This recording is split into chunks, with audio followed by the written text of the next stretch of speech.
वालेकुम दोस्तों की हाल चाल है। सेहत बेहतर ठीक ने जनाब। रेस के जानवर पा के चेक कर रहे हैं तो डॉक्टर साहब अपने सामने गावां चेक कर रहे हैं। पुछते डॉक्टर साहब रेस का कोई फायदा है?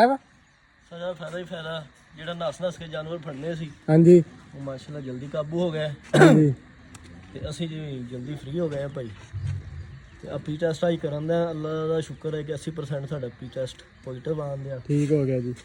ਤੇ ਬਾਕੀ ਇੱਕ ਰੇਸ ਬਣਾਉਣੀ ਚਾਹੀਦੀ ਹਰ ਫਾਰਮਰ ਨੂੰ 60 ਤੋਂ ਬਚਣ ਲਈ। ਹਾਂਜੀ ਜਿੱਦਾਂ ਕਿ ਜਾਨਵਰ ਇਹ ਵਿੱਚ ਆਏ ਨੇ ਪਿੱਛੋਂ ਚੈੱਕ ਕਰ ਲੈਂਦੇ ਆਸਾਨੀ ਪੈਦਾ ਹੋ ਜਾਂਦੀ। ਬਿਲਕੁਲ ਡਾਕਟਰ ਵਾਸਲੀ ਤੇ ਫਾਰਮਰ ਵਾਸਲੀ ਦੋਨਾਂ ਲਈ ਦੋਨੋਂ ਜ਼ਿਆਦਾ ਵਾਸਲੀ। ਜਾਨਵਰ ਵਾਸਤੇ ਮਾਸ਼ਾਅੱਲਾ ਇੱਧਰ ਸਾਰੇ ਆਪਾਂ ਜਾਨਵਰ ਆਪਣੇ ਚੈੱਕ ਕੀਤੇ ਅਲਹਮਦੁਲਿਲਾ ਸਾਰੇ ਗੱਭਣ ਤੇ ਬੜੀ ਖੁਸ਼ੀ ਦੀ ਗੱਲ ਆ।